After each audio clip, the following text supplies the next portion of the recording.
은혜와 성령이 함께하는 은성교회 성도 여러분, 지난 한 주 평안하셨습니까? 오늘 하나님께서 우리에게 허락하신 말씀은 이사야 54장 1절에서 5절의 말씀입니다. 이 말씀을 통해서 내 장막터를 넓히라란 제목으로 허락된 은혜를 나누기를 소망합니다. 오늘 본문을 한 절씩 교독하도록 하겠습니다. 잉태하지 못하며 출산하지 못한 너는 노래할지어다. 상고를 겪지 못한 너는 외쳐 노래할지어다. 이는 홀로 된 여인의 자식이 남편 있는 자의 자식보다 많음이라. 여호와께서 말씀하셨느니라. 내 장막터를 넓히며 내 처소의 휘장을 아끼지 말고 널리 펴되 너의 줄을 길게 하며 너의 팔뚝을 견고히 할지어다. 이는 내가 좌우로 퍼지며 내 자손은 열방을 얻으며 황폐한 성읍들을 사람 살 곳이 되게 할 것임이라. 두려워하지 말라. 내가 수치를 당하지 아니하리라. 놀라지 말라.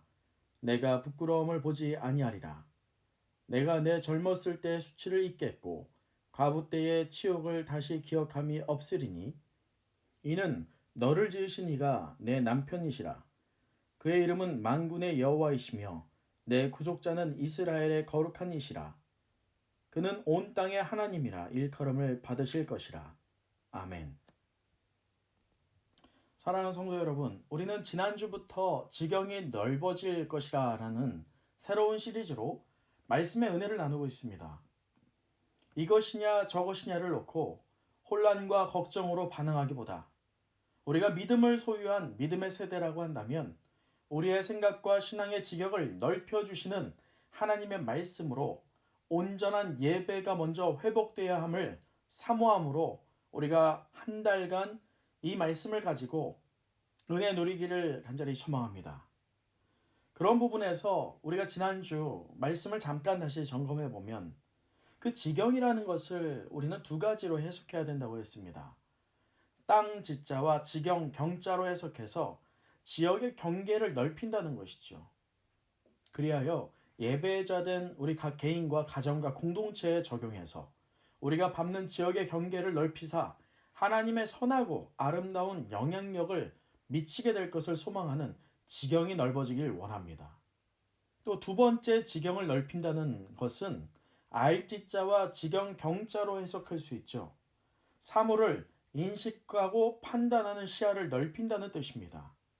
그래서 우리가 제안하던 생각과 판단의 경계를 하나님의 말씀을 통해서 넓어져서 우리가 주님께 더 한 걸음 다가가기를 간절히 소망하는 우리 모두가 되었으면 좋겠습니다. 그런데 아쉽게도 이번 주는 코로나19 바이러스가 수도권으로 퍼지고 있는 상황이기에 불가피하게 우리는 다시금 가정 예배로 대체하여서 예배를 드리고 있습니다. 그럼에도 하나님 주시는 동일한 은혜가 있기를 간절히 소망하는 참된 예배자 되는 모든 은성의 성도들 되길 간절히 소망합니다. 여러분은 어떤 종류의 TV 프로그램을 좋아하시나요? 요즘 요리하는 프로그램들이 참으로 많습니다. 소위 요리 프로그램이 대세라고 할 수 있죠. 저도요, 가끔 이 가족을 위해서 요리를 합니다. 엄마의 요리가 건강식이라고 한다면 아빠의 요리는요, 약간 이 불량식품기가 있죠. 그럼 뭐 어떻습니까? 애들이 좋아하면 되죠. 애들에게는 약간 불량식품기가 있는 이 특별식, 아이들이 매우 좋아합니다. 저는 개인적으로 많은 요리사 중에서 백종원 씨를 좋아합니다. 여기서 잠깐 저를 닮아서만큼은 아닙니다. 많은 분들이 제가 이제 마흔이 되면서 백종원을 닮았다고 하는데요. 올해 저는 분명히 살깎기를 할 예정입니다. 여하튼 그것을 뒤로 하고요. 이 백종원 씨는요, 요리를 전문적으로 하는 요리사보다는 외식 사업가로서의 감각과 아이디어가 더 특화되어 있는 1인이라고 할 수 있겠습니다. 그렇다면 제가 왜 그를 좋아하느냐? 이 백종원 씨는요, 요리에 대한 분명한 철학이 있더라고요. 그가 강조하는 것 가운데 하나는요, 바로 기본에 충실하자는 거예요. 즉, 위생과 좋은 재료가 음식의 시작이라고 하는 고집스러운 그만의 기준이 있더라는 거죠. 그래서 깨끗한 위생 상태와 좋은 식재료는 그 자체만으로도 훌륭한 요리가 될 수 있지만, 비위생적인 상태와 또 나쁜 식재료는 아무리 훌륭한 요리사가 요리한다 할지라도 좋은 요리가 될 수 없다는 겁니다. 무엇보다 질 좋은 재료는 그 자체로 좋은 요리가 될 수 있다는 요리에 대한 분명한 철학이 그에게 있더라는 겁니다. 그런데 신앙도 이와 같더라는 거죠. 제가 그의 올곧은 어떤 요리에 대한 철학을 신앙에 적용해 봤어요. 요리에 있어서 위생과 좋은 재료가 음식의 시작이라고 한다면, 성도의 신앙에 있어서, 성도의 삶에 있어서 그 위생에 해당되는 것은 바로 거룩한 삶입니다. 그래서 그 거룩한 삶이 우리의 지경을 넓어지게 하는 시작이요, 또 좋은 재료에 해당되는 하나님의 말씀에 전적으로 신뢰하는 것이 우리의 지경이 넓어지는 시작임을 깨닫게 하더라는 겁니다. 사랑하는 성도 여러분, 오늘 우리가 보게 되는 본문은 이사야 54장의 말씀입니다. 이사야 54장, 하나님께서 이스라엘이 회복될 것을 말씀하시는 것을 기록하고 있습니다. 특이한 것은 우리 이사야 54장 1절을 한번 같이 읽어볼까요? 1절 말씀에 보면, 잉태하지 못하며 출산하지 못한 너는 노래할지어다, 산고를 겪지 못한 너는 외쳐 노래할지어다 라고 하면서요, 이 1절에서 이스라엘 백성을 남편의 자식도 낳아주지 못하여 남편이 결혼을 취소하고 쫓아내어도 별 상관이 없는 여인으로 형상화하고 있다는 겁니다. 굉장히 이 시대의 여인으로서는 약한 상태이지요. 이스라엘이 그렇게 약한 상태에 놓여 있음을 형상화하고 있다는 거예요. 그래서 아이를 낳는 고통을 경험하지 못하는 이 여인, 즉 불임의 여인에게 아이를 낳는 일이나 산고의 고통은 경험할 수 없는 일입니다. 당시 이 중동의 이스라엘 문화와 관습에 비춰보면 여인의 불임이란 하나님의 복을 받지 못하는 상태예요. 저주받은 인생이라 치부했었습니다. 그리하여서 그러한 분위기 때문에 이 불임의 여인들은요, 그것을 큰 수치로 생각하여서 괴로운 삶을 살았다는 거죠. 근데 오늘 말씀에 보면 하나님은 그런 것을 전혀 어떤 문제시하지 않고 계십니다. 또 아픔과 고통에 있는 여인을 향해서 무엇을 말씀하십니까? 너는 외쳐 무엇하라고 합니까? 노래할지어다 라고 말씀하십니다. 저는 이 말씀을 묵상하면서 하나님께서 왜 이렇게 공감 능력이 부족할까라는 생각을 해봤어요. 이 여인은 꿈도 꿀 수 없는 상황 아닐까요? 비참한 운명에 처하여 있지 않습니까? 왜 그렇죠? 잉태하지 못함이고 출산하지 못함이었어요. 또 남편을 잃었다라고 하는 그 상실감이 가득했습니다. 그런 아픔과 고통과 상실감이 가득한 상태의 여인에게 노래를 하라뇨. 도저히 맨정신으로는 노래할 수 없는 상황의 여인에게 하나님께서는 그의 입술로 외쳐 노래하라고 말씀하고 있습니다.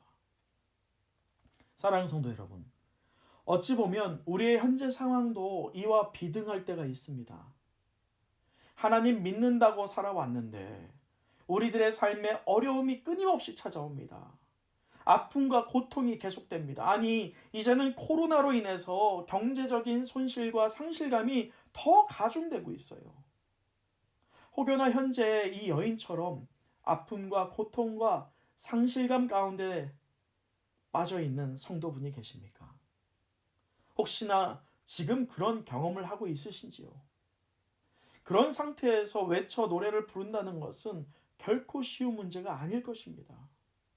그런데요, 하나님께서는 오늘 다소 이해되지 않는 말씀을 계속 이어가십니다. 1절의 중반 이후에 보면 이렇지요. 이는 홀로 된 여인의 자식이 남편 있는 자의 자식보다 많음이라 라고 합니다.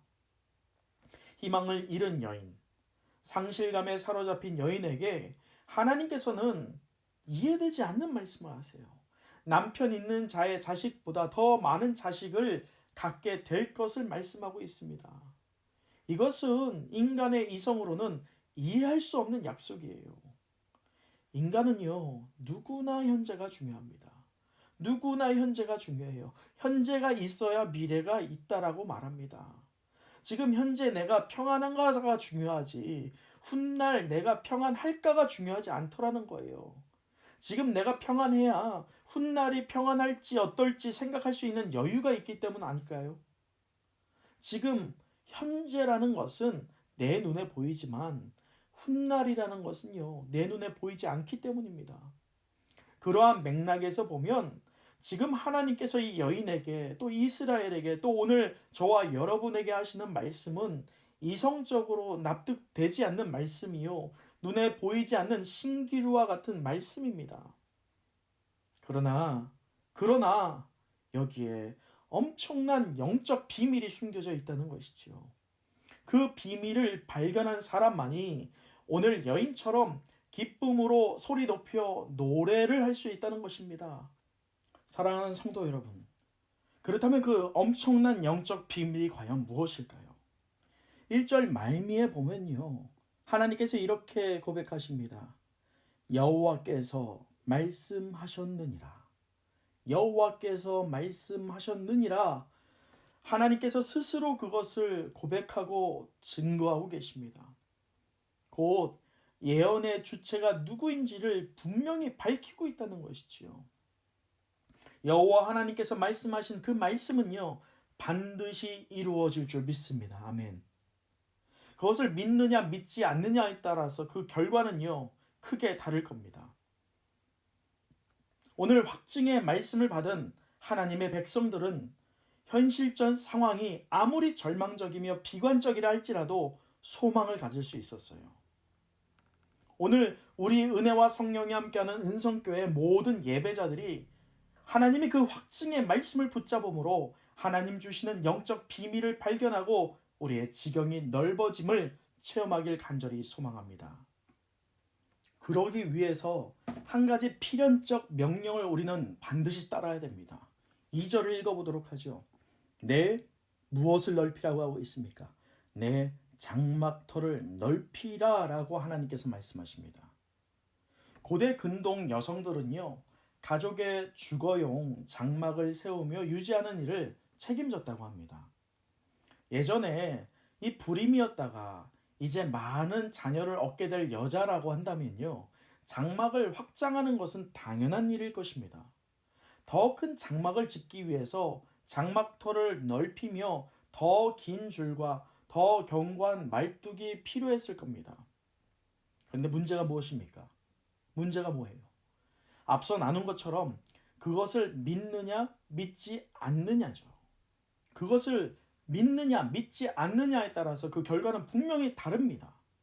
현세적인 눈으로 보면요, 현재는 자녀도 없어요. 남편도 없습니다. 어려운 상황에 처해 있어요. 절망감에 처해 있죠. 그런 상태에서 장막터를 넓히는 것은요, 어리석은 행위밖에 되지 않아요. 다른 사람의 이목이 걱정이 됩니다. 나를 어떻게 생각할까라고 하는 두려움이 엄습해오죠. 그래서 그 장막터를 넓히는 것이 지금 내 상황과 맞지 않다라고 생각하게 되죠. 무모하다라고 생각하게 됩니다. 대책 없는 거라고 치부하게 돼요. 그래서 하나님의 명령이 뭔가 잘못되었다, 상황에 맞지 않다 스스로 판단하고 중단하게 됩니다. 그 결과 어떤 변화가 있을까요? 그 결과 어떤 변화가 있을까요? 아무런 변화가 없다는 것이죠. 아무런 역사도 일어나지 않는다는 겁니다. 그러나 그럴수록 우리 믿음의 성도들은요, 믿음의 눈으로 주를 바라봐야 할 줄 믿습니다. 분명 하나님께서는 반드시 언약하신 말씀을 실행할 것이라고 하는 신뢰함이 우리에게 있기를 원하고 계셔요. 우리는 하나님을 신뢰하기만 하면 됩니다. 하나님의 말씀을 믿기만 하면 되죠. 그 결과 하나님이 치유하시고 회복하실 줄 믿습니다. 그 결과 반드시 변화가 있을 줄 믿습니다. 그 변화는요, 우리가 생각한 그 이상의 변화입니다. 내가 생각하고 내가 할 수 있는 변화의 양이 아니라 하나님께서 이루어 주실 변화이기 때문일 줄 믿습니다. 아멘. 하나님께서 이러한 일련의 과정에서 흔들릴 수 있는 우리를 향해서 4절의 말씀을 말씀하시죠. 4절을 읽어보겠습니다. 두려워하지 말라. 내가 수치를 당하지 아니하리라. 놀라지 말라. 내가 부끄러움을 보지 아니하리라. 내가 내 젊었을 때 수치를 잊겠고 가부 때의 치욕을 다시 기억함이 없으리니 라고 말씀하죠. 오늘 자녀를 잉태하지 못하는 여인이자 남편을 잃은 여인과 같은 이스라엘을 향해서 하나님은 부드러운 음성으로 위로의 말씀을 전하고 있습니다. 보듬어 주면서 말씀하고 있어요. 두려워 말라. 놀라지 말라고 말입니다. 남왕국 이 유다는요, 주전 586년에 바벨론에 의해서 멸망을 당해버립니다. 그래서 역사 가운데 자치를 감추게 되죠. 그리고 당시 왕족과 귀족 중심의 지도자들이 바벨론의 포로로 끌려가게 됩니다. 70여 년 동안 포로 생활을 하게 되죠. 이것은 하나님을 떠나 우상 숭배를 했던 이스라엘을 향한 하나님의 심판이었죠. 그러한 이스라엘, 심판을 경험한 이스라엘, 멸망을 당한 이스라엘, 하나님을 더 이상 예배할 수 없는 상황에 처한 이스라엘. 이 이스라엘은 패배감과 자괴감으로 염려와 근심과 걱정이 가득했을 겁니다. 그러한 이스라엘 향해서 하나님이 꾸짖으면서 너 왜 그랬냐고 책망하고 있지 않으세요? 어디 심판 이제 좀 당해보라고 방관하지 않고 계십니다. 오히려 부드럽고 인자한 말로써 그들을 향해서 두려워 말라, 놀라지 말라고 말씀하고 계십니다. 그러면서 그들을 감싸고 계시지요. 그 하나님이요, 오늘 저와 여러분에게 동일하게 말씀하십니다. 사랑을 담은 마음, 또 부드러운 음성으로 두려워 말라, 놀라지 말라, 그렇게 말씀하시면서 우리에게 손을 내미시는 분이 바로 살아계신 하나님 되실 줄 믿습니다. 저는 이때까지 사역하면서요, 크고 작은 열매들을 맺어왔습니다. 근데 어디 사람이 항상 그렇습니까?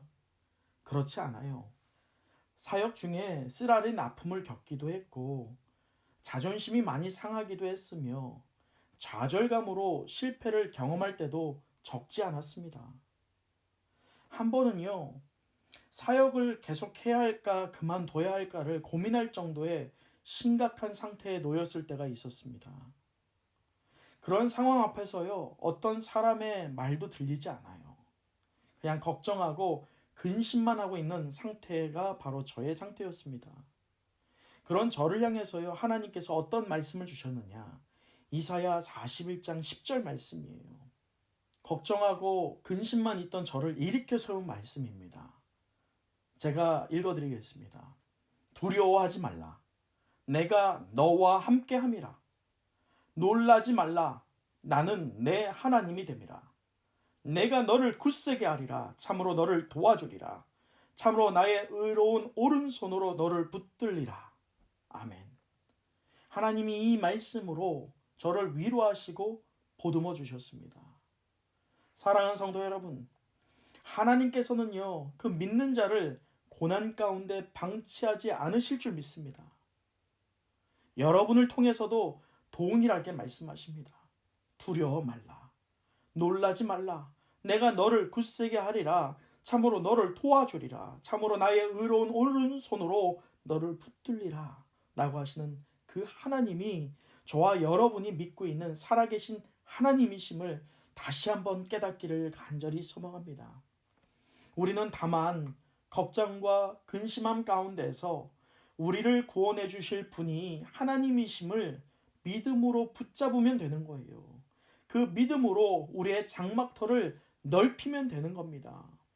하나님은 하나님의 자녀들이 어떤 환경과 상황, 조건 속에서도 두려움에 지배받지 않기를 원하십니다. 할렐루야.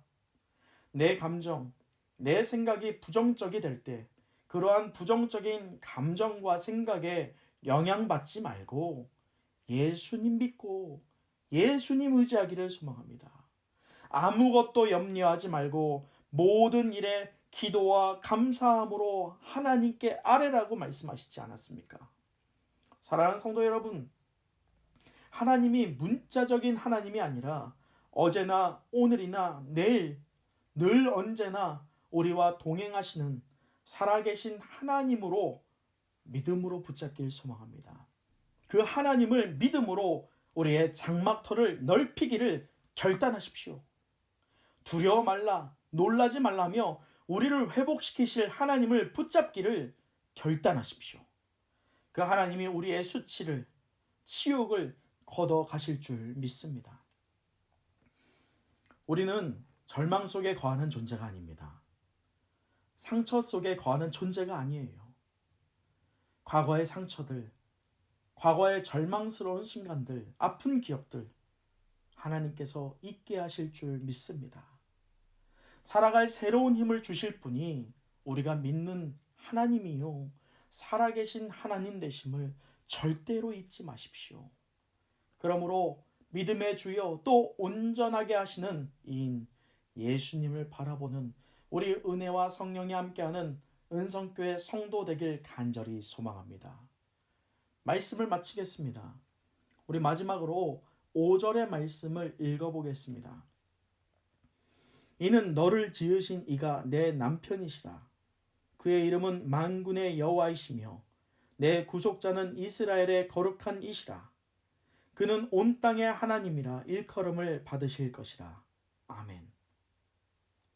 오늘 말씀의 제목은 내 장막터를 넓히라였습니다.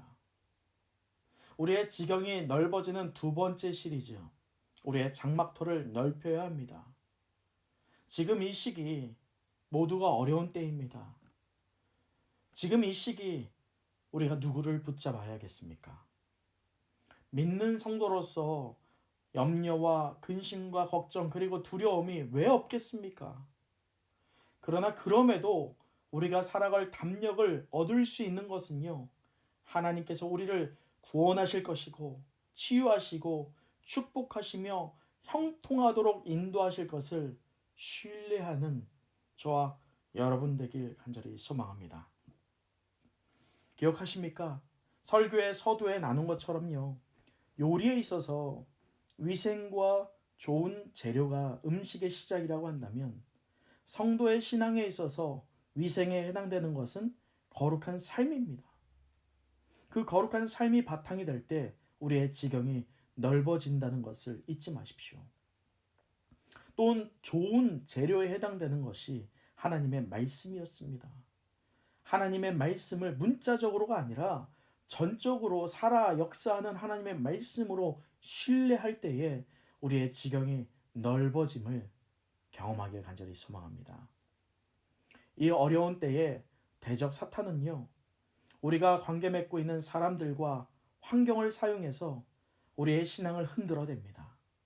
우리들 성도가 염려와 근심과 걱정과 두려움의 부정적인 생각으로 무너지게 하죠.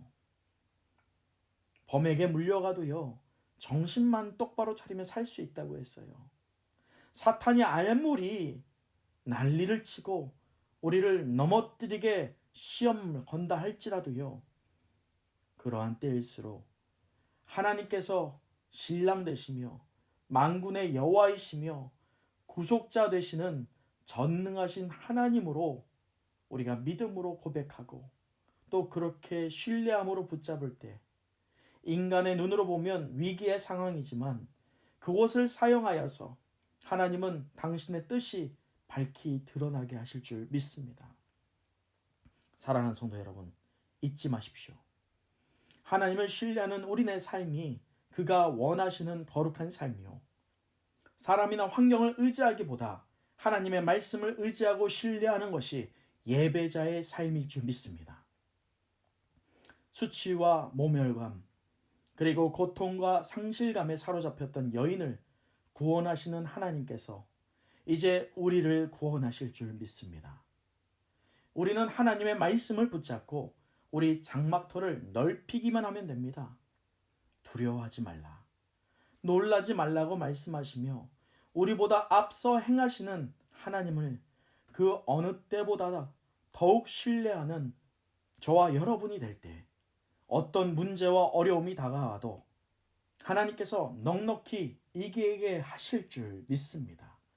그것을 체험하는 저와 여러분 되는, 또 우리의 한 주 되기를 소망하는 모든 성도 되길 간절히 원합니다. 기도하겠습니다. 하나님 아버지, 간구드립니다. 소망 없는 한 여인의 인생을 향해 하나님께서 회복해 하실 것이라는 언약을 맺어 주셨음을 기억합니다.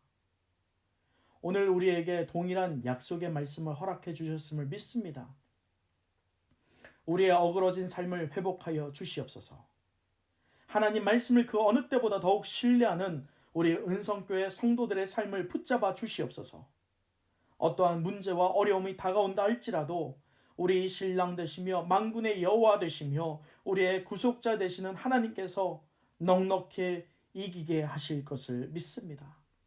살아계신 하나님을 체험하는 우리 은성교회 모든 성도되게 하여 주시옵소서.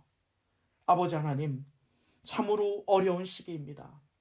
코로나19 재난으로부터 우리를 눈동자같이 지켜주시고 하나님의 치유와 회복의 은혜가 가정과 사업장 위에 임하게 하여 주시옵시고, 정부와 국민이 하나 되어서 지혜롭게 협력하여 확산을 막게 하시고, 의료계, 방역계, 봉사자들, 관련된 자들 하나님께서 영육 간의 강건함도 허락하여 주시옵소서. 아버지, 우리가 매일 바뀌는 소식들을 들으면서 걱정과 고민에 빠져 있을 때 이성의 한계를 뛰어넘도록 믿음의 능력을 부어 주시옵소서. 우리들의 기도가 하나가 되어서 코로나뿐 아니라 그 이후에 생길 어려움도 능히 이겨낼 수 있도록 도와주시고 회복하게 도와주시옵소서. 하나님을 신뢰함으로 또 진실로 믿음으로 기쁨의 찬양 외치는 예배자 되길 간절히 소망합니다. 오늘 회중 예배가 아닌 가정 예배로서 하나님께 연락드립니다. 진실됨으로 예배 드림으로 또 한 주간을 살아가는 우리가 될 때에 살아계신 하나님을 향해서 한 걸음 한 걸음 전진해 나갈 수 있도록 도와주시고 우리를 붙잡아 주시고 우리와 동행하여 주시옵소서. 이 모든 말씀 살아계신 예수 그리스도의 이름으로 기도드립니다. 아멘.